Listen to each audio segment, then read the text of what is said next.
I lost my father many years ago to bone cancer. He went way too young. He was only 65 years old when he passed. And that was the year he was supposed to actually finally earn his retirement. My dad, I can say, saved my life. And then after that, defined my life. Undoubtedly, he is the man that made me the man that I am today possible.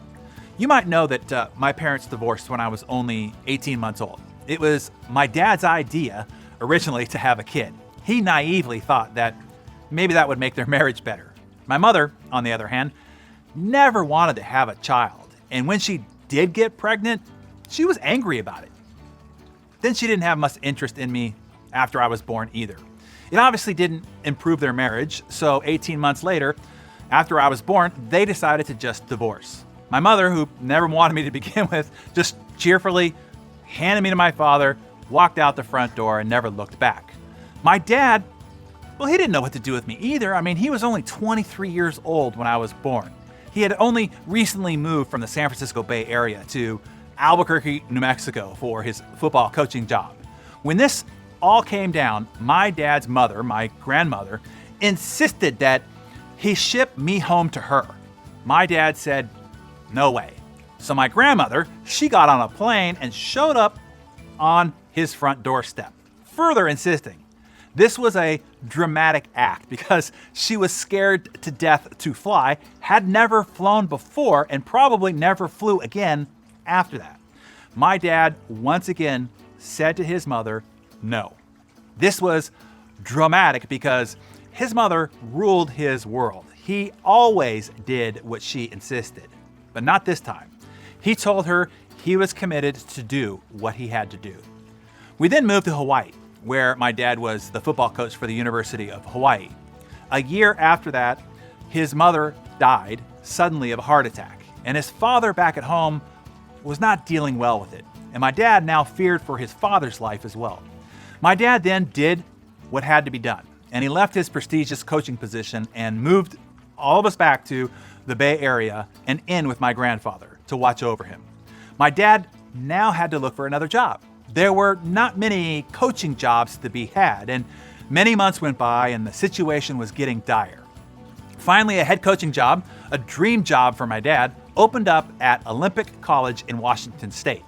There were 3 guys in the running, and the other 2 were way more qualified than my dad, but my dad out-hustled and out-charmed them.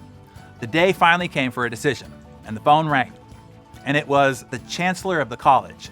He had the entire board of directors in the room with him, 40 people on speakerphone. With lots of hoopla, they announced that my dad was being awarded the position as the new head football coach of Olympic College. My dad replied that he would need to have to call them back. He needed to talk to his father first. The chancellor said that they would all stay in the room and wait while he did so. By that time, my grandfather was not doing so well over the loss of my grandmother. He was drinking during the day, which he never did, and he was going to bed with his clothes still on and showing up to work in them the next day, which he never did. When my dad told his father about the job offer in Washington, my grandfather's eyes welled up with tears, and he said, "Just do what you have to do, son." So my dad picked up the phone and he called back the chancellor. He said, "I have to decline your offer. I have to take care of my dad." There was a dead silence for 5 seconds or more. Then one person in the distant part of the room started to clap. Then the room erupted in applause. He hung up the phone and he never looked back. Today, I applaud my dad one more time. Because when it came down to it, he always did what had to be done. And because he did, I have the life that I have today.